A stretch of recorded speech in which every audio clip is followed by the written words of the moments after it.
ടെയിൽവിൻ CSSലെ പുതിയൊരു അധ്യായത്തിലേക്ക് എല്ലാവർക്കും സ്വാഗതം.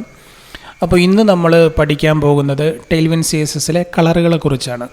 ടെക്സ്റ്റ് കളറ്, അതുപോലെ തന്നെ ബാക്ക്ഗ്രൗണ്ട് കളറ്, അതൊക്കെ എങ്ങനെ കോൺഫിഗർ ചെയ്യാം, യൂസ് ചെയ്യാം എന്നുള്ളതൊക്കെയാണ് നമ്മൾ ഇന്ന് നോക്കാൻ പോകുന്നത്. അപ്പോൾ ആദ്യം നമുക്ക് ടെക്സ്റ്റ് കളർ എങ്ങനെയാണ് യൂസ് ചെയ്യുന്നതെന്നൊക്കെ നോക്കാം. ഇപ്പോൾ ഇവിടെ ഒരു കാര്യം ശ്രദ്ധിക്കേണ്ടത്, ബാക്ക്ഗ്രൗണ്ട് കളറിനും അതുപോലെ തന്നെ കളറിനും നമ്മൾ കസ്റ്റമായിട്ട് കോൺഫിഗർ ചെയ്യുമ്പോൾ കോമൺ ആയിട്ട് ഇത് രണ്ടിനും ഒരു കോൺഫിഗറേഷനാണ് യൂസ് ചെയ്യുന്നത്. അത് നമുക്ക് തുടർന്നുള്ള ക്ലാസ്സുകളിൽ വരുമ്പോൾ മനസ്സിലാവും. അപ്പോൾ ആദ്യം നമുക്ക് ഇവിടെ പി ടാഗ് ഉണ്ട്. പി ടാഗിനൊരു ടെക്സ്റ്റ് കളർ യൂസ് ചെയ്തുകൊണ്ട് നമുക്ക് സ്റ്റാർട്ട് ചെയ്യാം. അതിനു മുമ്പായിട്ട് നമുക്ക് ടെയിൽവിൻ CSSൻ്റെ ഡോക്യുമെൻറ്റേഷനിൽ വന്നു കഴിഞ്ഞാൽ ഇവിടെ കളറിൻ്റെ സെക്ഷനിൽ ധാരാളം കളറുകൾ ഇവിടെ കൊടുത്തു വെച്ചിട്ടുണ്ട്. ഒരുപാട് കളറുകളുണ്ട്. എനിക്ക് തോന്നുന്നത് നമുക്കിനി കസ്റ്റമായിട്ട് വേറൊരു കളറും ബിൽഡ് ചെയ്തെടുക്കേണ്ട കാര്യമില്ല. കാരണം ഒരു കളറിന് തന്നെ ഒരുപാട് ഡെപ്തുകളും അവർ ഡിവൈഡ് ചെയ്ത് കൊടുത്ത് ഓൾറെഡി ഡിഫോൾട്ടായിട്ട് കൊടുത്തു വെച്ചിട്ടുണ്ട്. എങ്കിലും നമുക്കൊരു കളറ് എങ്ങനെയാണ് കൊടുക്കുന്നതെന്നും കസ്റ്റമായിട്ട് കോൺഫിഗർ ചെയ്യുന്നതെന്നും അതെങ്ങനെയാണ് ക്ലാസ്സുകളായിട്ട് യൂസ് ചെയ്യുന്നതെന്നൊക്കെ നമുക്ക് നോക്കാം. ഇവിടെ ഞാൻ പി ടാഗിനൊരു ക്ലാസ് കൊടുക്കുകയാണ്. ക്ലാസ് ഇവിടെ നമ്മൾ ടെയിൽവിൻ CSSൽ കളറ് കൊടുക്കുമ്പോൾ, ടെക്സ്റ്റ് കളർ കൊടുക്കുമ്പോൾ ടെക്സ്റ്റ് ഹൈഫൺ എന്നാണ് സ്റ്റാർട്ടിങ്. ഇപ്പോൾ ഫോണ്ടിൻ്റെ കേസിൽ ഫോണ്ട് ഹൈഫൺ എന്നിടുന്നത് രണ്ട് കേസുണ്ട്. ഒന്ന് ഫോണ്ടിൻ്റെ വെയ്റ്റുകൾ, ഫോണ്ട് അതുപോലെ തന്നെ ഫോണ്ടിൻ്റെ ഫാമിലികൾ യൂസ് ചെയ്യാനും ഫോണ്ട് ഹൈഫണാണ്. ഇപ്പോൾ ഇവിടെ ടെക്സ്റ്റിൻ്റെ സൈസ് യൂസ് ചെയ്യാനും ടെക്സ്റ്റ് ഹൈഫൺ എന്ന ക്ലാസ്സിൻ്റെ സ്റ്റാർട്ടിംഗ് ആണ്. അതുപോലെ തന്നെ ടെക്സ്റ്റിൻ്റെ കളറ് കൊടുക്കുന്നതും ടെക്സ്റ്റ് ഹൈഫണും തന്നെയാണ് സ്റ്റാർട്ടിങ് വരുന്നത്. അപ്പോൾ ഇവിടെ ടെക്സ്റ്റ് ഹൈഫൺ ഇടുമ്പോൾ താഴേക്ക് ഞാൻ ജസ്റ്റ് ഒന്ന് ഒരു റെഡ് കൊടുക്കുകയാണ്. റെഡ് കൊടുക്കുമ്പോൾ റെഡിൻ്റെ പല ഡെപ്തിലുള്ള കളർ ലിസ്റ്റുകൾ ഇവിടെ വന്നിട്ടുണ്ട്. നമുക്കത് ഏത് വേണേലും ചൂസ് ചെയ്യാം. ഇപ്പോൾ ജസ്റ്റ് ഒരു എക്സാമ്പിളിന് വേണ്ടിയിട്ട് ടെക്സ്റ്റ് റെഡ് 600 കൊടുക്കുകയാണ്. സേവ് ചെയ്യുക. നമുക്കിവിടെ ബ്രൗസറിൽ വന്നു കഴിഞ്ഞാൽ കാണാം ഇവിടെ സൈസ് തീരെ ചെറുതാണ്. അപ്പം ഞാൻ കഴിഞ്ഞ ക്ലാസ്സിൽ നമ്മൾ പഠിച്ച പോലെ തന്നെ സൈസ് ഒന്ന് കൂട്ടുകയാണ്. ഫോണ്ട് സൈസ് കൂട്ടുന്നത് എങ്ങനെയാണ്? ടെക്സ്റ്റ് ഹൈഫൺ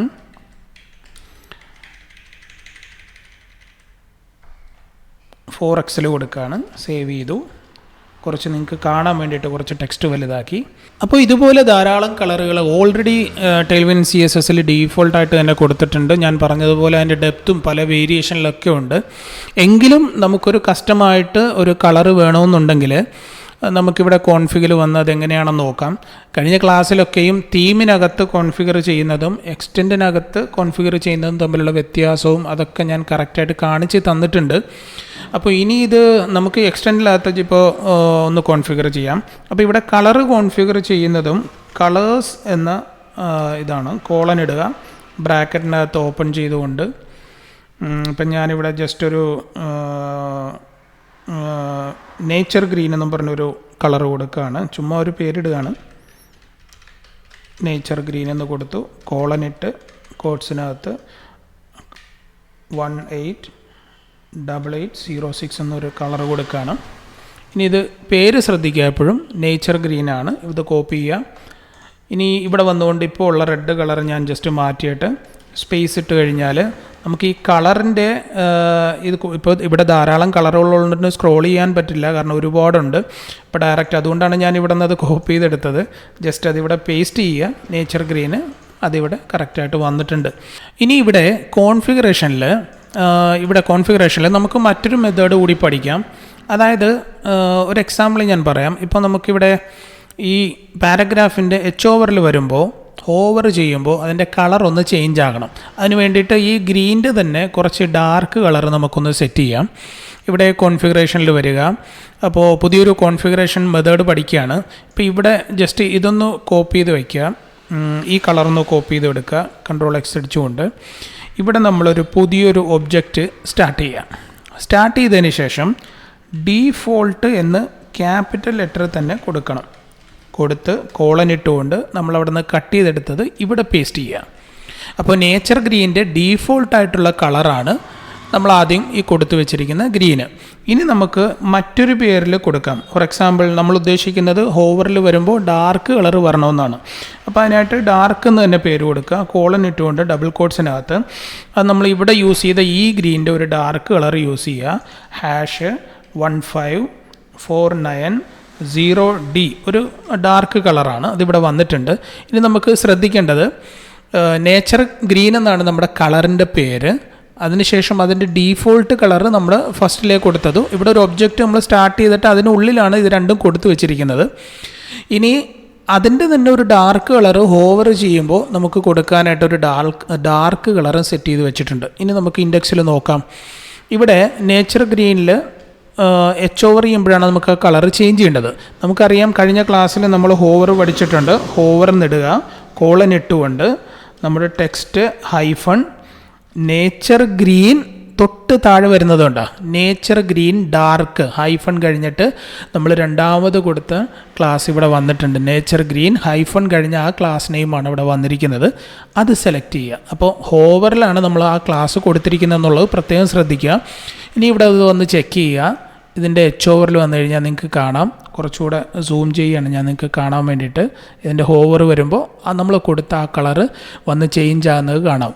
അപ്പോൾ ഇങ്ങനെയാണ് നമ്മൾ കോൺഫിഗറേഷനിൽ ഒരു കളറ് തന്നെ രണ്ട് രീതിയിൽ കൊടുക്കുന്നത്. അതായത് ഡീഫോൾട്ടായിട്ട് അതിൻ്റെ കളർ നെയിം. അപ്പോൾ ഇവിടെ nature green text hyphen nature green എന്ന് വിളിക്കുമ്പോൾ തന്നെ ഡീഫോൾട്ട് കളർ ഇതായിരിക്കും വരുന്നത്. അതിൻ്റെ കൂട്ടത്തിൽ text hyphen nature green hyphen കഴിയുമ്പോൾ ഡാർക്ക്, അത് നമുക്ക് ഇവിടെ വന്ന് ഹോവർ സ്റ്റേറ്റിൽ വന്ന് വിളിച്ചു കൊടുക്കാനായിട്ട് സാധിക്കും. അപ്പോൾ കളറിൻ്റെ കേസിലുള്ള ഒരു കോൺഫിഗറേഷൻ മെത്തേഡ് നമ്മളിവിടെ പഠിച്ച് കഴിഞ്ഞിട്ടുണ്ട്. അപ്പോൾ ഇങ്ങനെയാണ് കളറിൻ്റെ ഡീഫോൾട്ട് കളറും. നമുക്ക് എത്ര വേണേലും ഇനി ഇവിടെ താഴേക്ക് കോമായിട്ട് ലൈറ്റ് ഡാർക്ക് പല വേരിയൻറ്റ് നമുക്കിങ്ങനെ കൊടുക്കാനായിട്ട് സാധിക്കും. ഇതേ മെത്തേഡിൽ തന്നെയാണ് നമ്മൾ ബാക്ക്ഗ്രൗണ്ട് കളറും ഒക്കെ കോൺഫിഗർ ചെയ്ത് യൂസ് ചെയ്യുന്നത്. അപ്പോൾ അത് ഒരു എക്സാമ്പിൾ നോക്കാം. നമുക്കിതൊന്ന് ഡിലീറ്റ് ചെയ്യാം. ഞാനിവിടെ ബട്ടന് വേണ്ടി ഒരു ബട്ടൺ വെച്ച് എക്സാമ്പിൾ കാണിക്കുകയാണ്. അതിന് വേണ്ടിയിട്ട് ബട്ടൻ്റെ ഒരു സ്റ്റൈൽ ചെയ്ത് വെച്ചിട്ടുണ്ട്. ശ്രദ്ധിക്കേണ്ട ഒരു കാര്യം, ഇത് നോർമൽ CSS ആണ്. നമ്മുടെ input.cssൽ ഇങ്ങനെയല്ല സ്റ്റൈൽ ചെയ്യേണ്ടത്. കാരണം ഇതിപ്പോൾ നിങ്ങൾക്ക് മനസ്സിലാകാൻ വേണ്ടിയിട്ട് എനിക്കിവിടെ എളുപ്പത്തിന് വേണ്ടിയിട്ട് ഒരു ബട്ടൺ ചെയ്യാൻ വേണ്ടിയിട്ട് ചെയ്തതാണ്. അപ്പോൾ തുടർന്നുള്ള ക്ലാസ്സുകളിൽ input.cssൽ നമ്മൾ എങ്ങനെയാണ് സ്റ്റൈൽ ചെയ്യേണ്ടതെന്നൊക്കെ പഠിക്കും. അന്നേരം നമുക്ക് കറക്റ്റായിട്ട് നമുക്ക് Tailwind CSSലെ ക്ലാസ്സുകളൊക്കെ യൂസ് ചെയ്ത് ചെയ്യാം. ഇപ്പോൾ തൽക്കാലം മനസ്സിലാക്കാൻ വേണ്ടിയിട്ട് ഒരു ബട്ടൺ ഞാനിവിടെ നോർമൽ CSSൽ സ്റ്റൈൽ ചെയ്ത് വെച്ചിട്ടുണ്ട്. അപ്പോൾ ഈ ബട്ടൺ ക്ലാസ് കോപ്പി ചെയ്തെടുത്തു. ഇവിടെ നമുക്കൊരു ബട്ടൺ എന്ന് കൊടുത്തുകൊണ്ട് അതിന് ക്ലാസ് കൊടുക്കാം, ബട്ടൺ എന്ന് കൊടുക്കാം. ഇവിടെ നമുക്ക് പേരും ബട്ടൺ എന്ന് കൊടുക്കാം. സേവ് ചെയ്തു. ഇവിടെ വന്ന് നോക്കിക്കഴിഞ്ഞാൽ നമ്മൾ ആ സ്റ്റൈൽ ചെയ്തത് കൊണ്ട് ആ ബട്ടൺ ഇവിടെ വന്നിട്ടുണ്ട്. ഇനി നമ്മൾ ബാക്ക്ഗ്രൗണ്ട് ക്ലാസ് ഇവിടെ നോക്കാനായിട്ട് പോവുകയാണ്. അപ്പോൾ അതിന് മുന്നേ ഇപ്പോൾ ഓൾറെഡി ഇവിടെ ബാക്ക്ഗ്രൗണ്ട് ക്ലാസ് ബ്ലാക്ക് ഉള്ളത് കൊണ്ട് നിങ്ങൾക്കത് മനസ്സിലാക്കാൻ വേണ്ടിയിട്ട് ഞാനിവിടെ ഇതിൻ്റെ ബാക്ക്ഗ്രൗണ്ട് കളർ ഇവിടെ വന്നൊന്ന് കമൻറ്റ് ചെയ്യുകയാണ്. ഇപ്പോൾ ഇവിടെ ഒന്നുമില്ല, നമുക്ക് ആ ടെക്സ്റ്റ് വൈറ്റ് ആയതുകൊണ്ട് അതും കാണില്ല. ഇനി നമുക്ക് ബാക്ക്ഗ്രൗണ്ട് കളർ ഇവിടെ കൊടുത്തു നോക്കാം.